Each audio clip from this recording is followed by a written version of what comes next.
Itu hukum kepilotan namanya, betul. Ya sampai dia pilot udah kelar. Oke, sorry nih, tapi gue masih penasaran. Berarti, tapi gue sorry gue ungkit-ungkit lagi ya. Santai. Kasus cengkel itu nggak lu perdatain? Pidana jatuhnya. Penipuan. Nanti itu udah. Kalau aku udah ikhlas. Oh, Karena hitungannya aku kan total aku dulu 200 jutaan. Habis gitu aku kena tipu berapa? 130. Aku hitung itu masih cuma 70 lah. Ya udah, aku ikhlasin. Tapi yang temanku ini yang aku panggil bos Aswa ini, Oh, Asoy kena juga. dia itu kena 600-an. Dan dia laporin. Apa sekarang kasus sudah selesai? Belum. Makanya aku sebelum ini sering bolak-balik Jakarta cuma buat jadi saksi. Masih proses. Tapi ini masuknya pidana. Karena penipuan. Semuanya itu pasal-pasalnya 138 ya? Enggak 138 aja, Pak. Berlapis lah. 138 itu enggak penipuan yang kayak gitu. 138 itu menggunakan identitas palsu. Oh, oke. Misalnya aku sosokan nyamar jadi PNS, sosokan nyamar jadi TNI, itu lebih ke 138. Oke. Bukan 138, 378. Oh, ya 378. Iya, 378, sorry. Berarti prosesnya panjang juga ya? Oh, panjang. Dari kepolisian, penyidikan, habis itu dilimpahkan ke kejaksaan, dari kejaksaan dilimpahkan lagi ke kepolisian. Oh, itu panjang. Sorry, ini gue pure nggak tahu. Boleh. Sorry, gue benar-benar pure nggak tahu, bukannya gue mau nyenggol atau apa. Proses itu memang butuh dana nggak? Mungkin ya, beberapa oknum polisi akan bilang, ya ini bisa lebih cepat kalau ini aku mungkin beberapa oknum polisi akan bilang ini bisa lebih cepat kalau misalnya kita ada uang jalan. Tapi secara regulasi harus semua gratis. Nggak ada secara regulasi gratis. Oke. Logikanya gini, polisi kan ada polsek dan lain-lain. Ada yang namanya hukum itu bisa dilaporkan di tempat kejadiannya. Namanya locus delicti. Oke. Jadi misalnya ada pembunuhan di Jakarta, nggak bisa ngelapor di Jember. Harus di Jakarta Dan di polsek tempat itu kejadian gitu loh. Nah, di polsek itu kan udah banyak kasus. Untuk memprioritaskan jadi yang utama itu biasanya ada oknum. Kadang ada oknum. Nah, kayak gitu. Tapi kalau misalnya let's say nggak ada oknum, sebenarnya ngantri ya? Ngantri. Dan setiap hari pasti ada aja Pasti kasus. ada aja kasus yang datang ke kepolisian.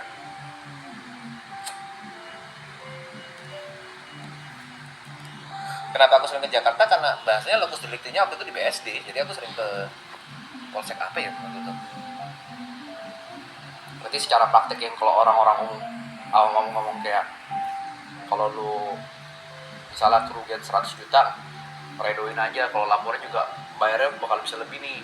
Bayarnya lebih itu karena prosesnya yang lama. Oknum ini ya? Bukan oknumnya aja. Kau misalnya kayak aku jalan harus ke Jakarta bolak-balik. Okay. Habis gitu untuk bayar pengacara kan nggak murah. Kayak gitu-gitu. Oh, pengacara, oke. Oke, kalau gue nonton di film-film nih. Kalau gue nonton di film-film, pengacara kalau lu nggak bisa hire sendiri, kayak gue kan nontonnya film-film misal barat ya. Pemerintah nyedia itu. Indo ada juga. Ada juga kayak gitu. Jadi, dialihkan ke sana atau disarankan untuk kayak gini-gini tuh ada. Bisa. Tapi dengan adanya pengacara kan kebanyakan orang Indo buta hukum. Ya lebih apa ya, tek kamu harus gini, kamu harus menyiapkan BAP-nya, buktinya seperti ini lebih teratur aja. Oke. Lembaga bantuan hukum jatuhnya. Oh, LBH. Oke, yang pernah dapat LBH. Oke, terus sorry, kalau yang kemarin kasusnya kayak berarti sampai sekarang nggak selesai ya? Itu kejadian tahun berapa? Kejadian tahun aku after tahun 2022 kayaknya.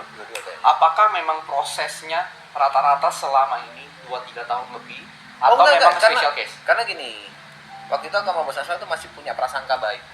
Oh, jadi lu delay. Kalau boleh tahu lu mulai kasus Bos Aswa tuh mulai kasusin dari awal 2024. Oke. Tapi kan tetap kalau menurut gua tetap lama tuh, setahun tuh. Apakah memang wajar butuh penyidikan selama itu atau gimana?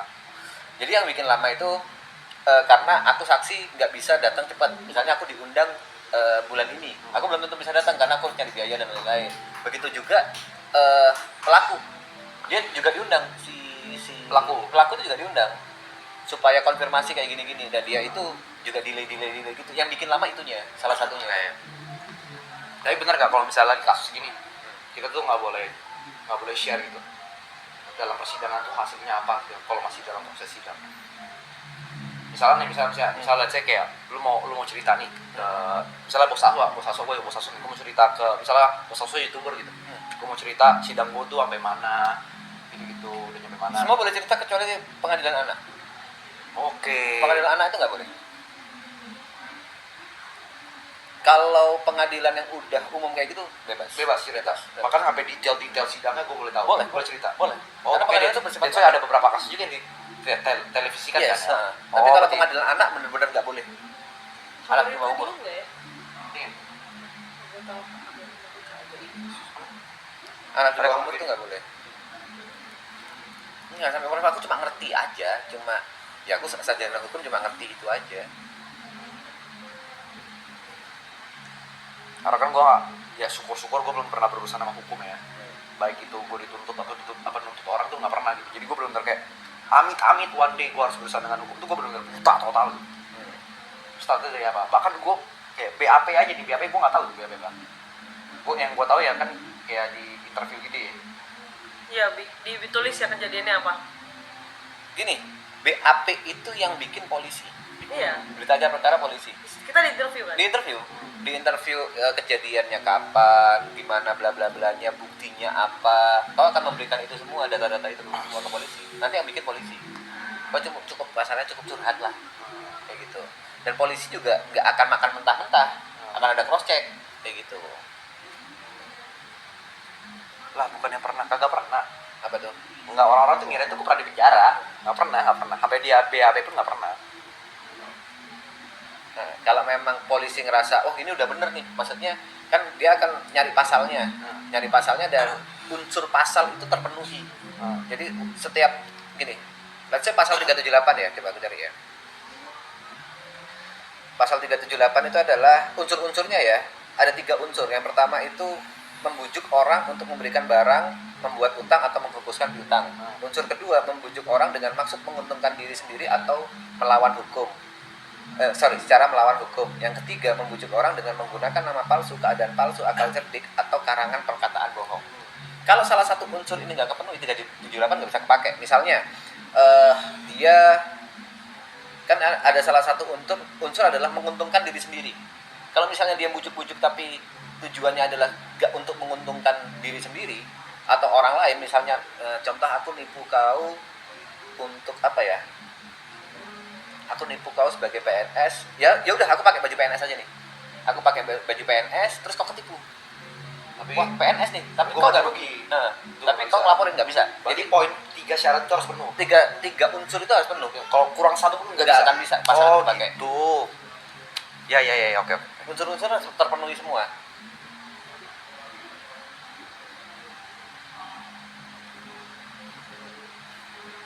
Nah itu polisi pasti akan melihat apakah unsur-unsurnya terpenuhi di pasal-pasal ini. Begitu dia penuhin, dia akan masukkan ke kejaksaan.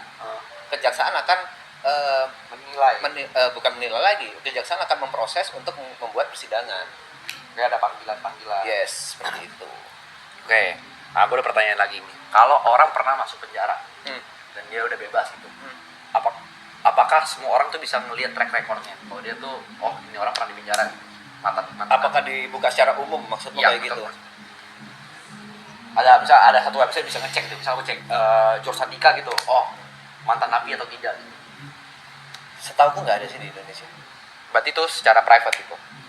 Secara pribadi aja. Secara pribadi aja. Setahuku sih nggak ada. Setahuku ya. Nggak tahu kalau misalnya sekarang udah ada webnya yang kayak gitu kan. Tapi setahuku tuh nggak ada. Oh udah bisa. Aku nggak tahu nih. Benar-benar nggak tahu. Oh sekarang udah bisa. Kalau SKCK pun itu bisa bersih kan. SKCK itu kan balik lagi private, bukan yang ini. Oke. Setahuku sih. Oh udah bisa ya sekarang ya. Oh, udah ada di MK. Oh iya betul.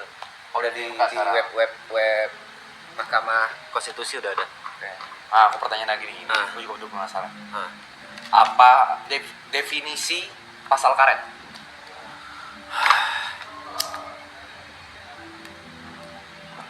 Yang tadi aku bilang unsur dalam sebuah pasal itu harus terpenuhi semuanya. Jadi pasal karet itu kayak permainan kata-kata aja. Contoh pasal karet ya. Nih gue nanya, gue bener-bener buta tuh soal hukum.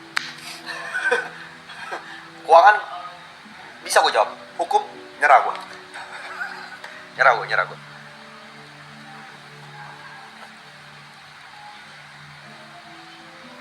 Baca dulu nih pasalnya.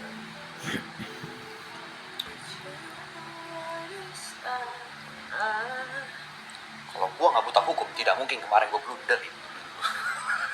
Gue nggak buta hukum gue. Excuse me, I'm sorry.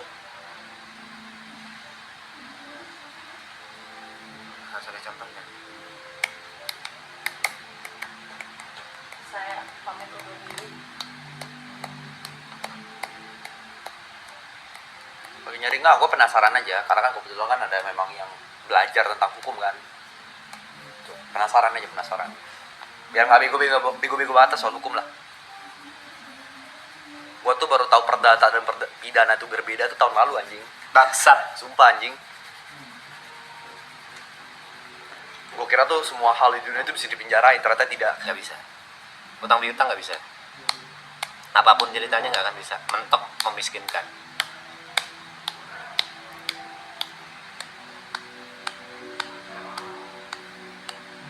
Oke, ini pasal 27 ayat 3 UU ITE. Ini UIT. Coba ya. 3. 27 ayat 3 UU ITE gampang nih. Pasti gampang nih. Aku baca dulu ya. Setiap warga negara berhak wajib ikut serta setiap orang yang dengan sengaja dan tanpa hak mendistribusikan informasi elektronik yang bersifat penghinaan atau pencemaran nama baik. Kenapa ini pasal ini disebut karet? Karena penghinaan atau pencemaran nama baik itu dijabarkan secara langsung. Penghinaan kayak gimana? Subjektif tuh. Subjektif banget. Maksudnya orang terhina itu karena apa? Misalnya aku ngomong ke kau di Instagram, Thierryson anjing, Itu bisa dikasusin tuh. bisa dikasusin. Tapi ini karet, bener-bener Tapi karet. lawyer gue juga bisa ngelawan. Lawyer bisa ngelawan. Oke. Karena dengan misalnya itu bahasa yang baku digunakan, bahasa yang biasa digunakan di pertemanan antara TP dan Thierryson. Iya, Jadi oke. itu seharusnya Thierryson tidak terhina kayak gitu-gitu. Karet, di situnya karet. Karet itu dalam artian bisa tarik kiri, bisa tarik ke kanan. Orang interpretasi apa ya bahasanya? Mengartikannya ya. Mengartikannya itu bisa luas banget. Oke, paham. Ya, pasal karet ini jatuhnya itu kriminalisasi. Oh. Jadi orang nggak salah bisa salah. Itu pasal karet bahayanya di situ, dan orang yang berduit bisa bener. Itu tainya pasal karet kayak gitu. Tanya pasal karet begitu. Oke. Nah, kalau udah nyampe orang misalnya dikasusin terus udah sampai Sebentar, ini contoh yang bagus Oke. untuk aku sedikit curhat ya. Berikut, papaku di penjara. Itu menurutku contohnya salah satunya karena pasal karet. Papaku di penjara itu karena tidak melakukan undang-undang.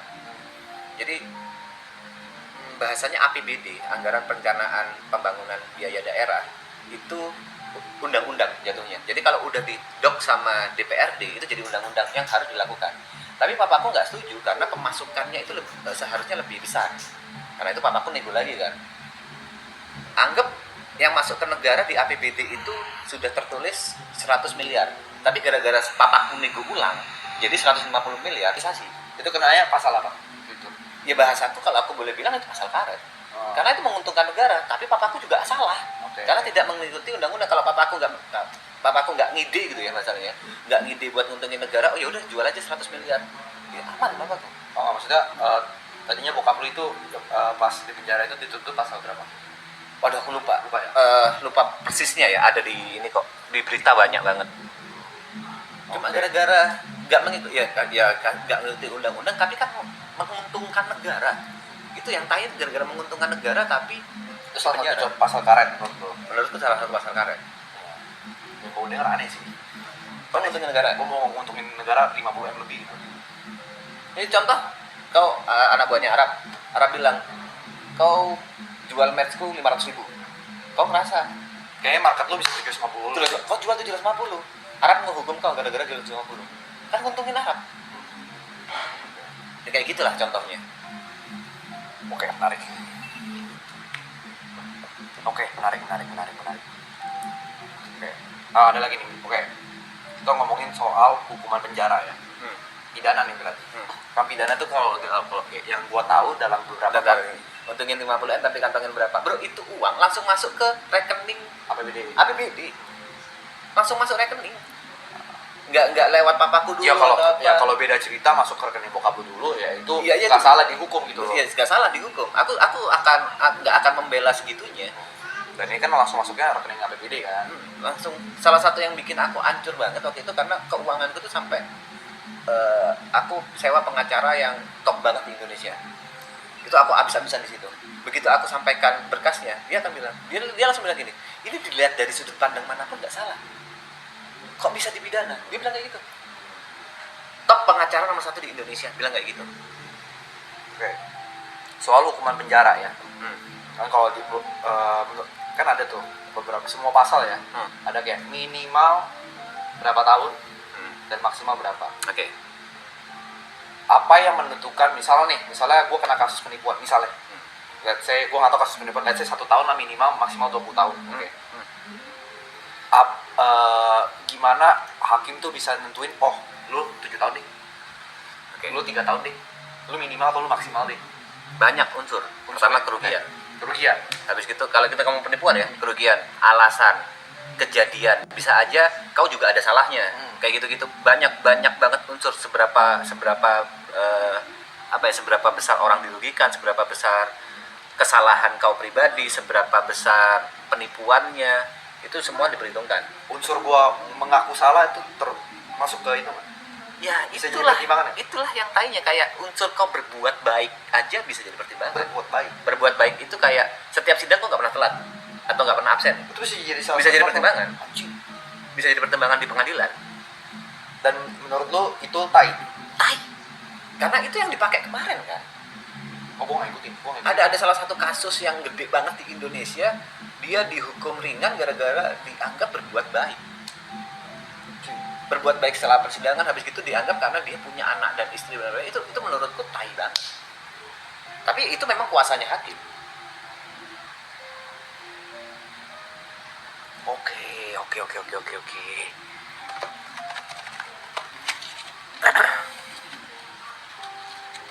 Oh itu yang viral di internet yang sopan. Ya. Salah satunya gara-gara itu. Iya. Tapi itu kuasa hakim ya. Oke. Itu kuasa hakim yang memang kita negara hukum. Kuasa hakim ya. Yang kita nggak bisa ngapa-ngapain udah. Bahkan presidennya nggak bisa nyentuh kan? Nggak bisa. Karena kan emang Nggak beda bisa. kan. Trias politika. Ya. Eksekutif Konstitusinya beda kan. nggak bisa. Presiden nggak bisa intervensi. Jadi mau kita mau ngeluh presiden kayak gimana pun presiden nggak bisa. nggak bisa. Tapi presiden mungkin bisa kasarannya menghakimi hakimnya, mungkin bisa. Tapi untuk kasus intervensi nggak bisa. Tapi kalau misalnya kayak hakim terduga apa ya? Bisa. Kan?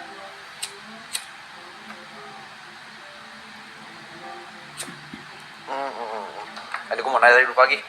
Udah berubah itu kan karena naiknya. Jadi pengadilan ada pengadilan tinggi, pengadilan negeri, pengadilan tinggi sama Mahkamah Agung. Sekarang tuh mungkin 20 tahun aku nggak ngikutin ya. Mungkin 20 tahun itu di pengadilan tinggi. Tapi masih ada Mahkamah Agung. Oh, oke. Ini gue sering denger nih, kasus udah case close sih. Tak dihukum 20 tahun. Nah, orang tuh masih bisa aju banding tuh. Ya. Dari penuntut kan. Betul. Ya kan Siapapun dari dua pihak. Dari dua pihak itu bisa aju banding kan mau ngurangin atau nambahin. Nah, itu masa itu berapa lama, Pe? Masa Berlaku mereka. Kayak misalnya kayak udah kalau lewat 6 bulan lu nggak bisa nuntut. nggak ada. Nggak ada. Setauku untuk dari PN ke PT itu setauku sih nggak ada ya, seingatku ya, karena aku udah lama nggak praktek. Setauku nggak ada. Tapi kalau PT ke MA itu harus ada bukti baru. Jadi kan ada 3 sih, aku tadi bilang, dari PN pengadilan negeri ke pengadilan tinggi, dari pengadilan tinggi ke MA. Untuk syarat bisa ke MA itu harus ada bukti baru. Bukti baru Yang belum ada di yang persidangan. belum ada di 2 persidangan ini. Kasarnya kalau PT itu rematch lah. Tapi kalau MA ini benar-benar harus ada hal baru yang kau bawa supaya bisa meyakinkan kalau putusan PT ini salah. Dan itu udah di sampai MA tuh udah hasil akhir tuh. Hasil akhir udah. Bisa dinego. Bisa lagi. Bisa dinego lagi. Bisa dinego lagi, dibanding lagi di MA lagi, bukti baru lagi. Selama ada bukti baru. Oke. Oh 2 minggu ya? Aku lupa, beneran aku lupa. 2 minggu, sorry. Ada pertanyaan lagi nih. Tapi kalau PT nggak butuh bukti baru. Ya, pertanyaan lagi. Pertanyaan gue emang loncat-loncat ya. Misal, let's say, kan kita tahu narkoba di sini ilegal. Ilegal. Narkoba. Misal, gue clarify, gue nggak pernah nyoba karena gue orangnya gampang ketagihan. Jadi gue nggak berani nyoba. Dan ilegal juga di Indonesia. Oke. Let's say 10 tahun yang lalu gue narkoba. Terus gue ceritain di internet hari ini misalnya. Apakah itu gue bisa dikasusin? Enggak. Jadi ada yang namanya apa ya bahasanya? Kasus yang expired. Gak usah narkoba, kasus pembunuhan, kasus apa, kalau memang tidak diurusi selama beberapa tahun, di expired aja udah. Oh itu ada jangka waktunya? Ada jangka waktunya, tapi aku lupa, tiap kasus itu beda-beda kalau nggak salah. Oke, Expirednya menarik. kasus itu ada. Jadi misalnya let's say gue commit crime sekitar 7-8 tahun yang lalu, dan kalau emang udah expired, gue nggak bisa dikasus Nggak bisa. Karena logika gampangnya gini, mau nyari buktinya gimana? Kalau ada buktinya misalnya ada orang yang nyari bukti nih, misalnya nih, kita ngomong kasus yang berarti pembunuhan. Let's say, gue nggak tahu tepatnya, anggaplah expired itu 20 tahun, ya kan? Misalnya selama 20 tahun ini anak yang misalnya korban pembunuhan ini, dendam, tapi baru ada bukti tahun 21, dikeluarin semua, diangkat kasusnya. Apakah gue masih tetap kena? Seharusnya nggak bisa ya, Karena udah expired. karena udah expired. Saya ingat tuh Walaupun kayak gitu. buktinya kuat. Walaupun aku nggak tahu, itu mungkin kalau viral mungkin bisa. Kalau viral ya, bisa jika kalau ada bukti. Saya ingatku sih nggak bisa, expirednya tiap kasus beda-beda.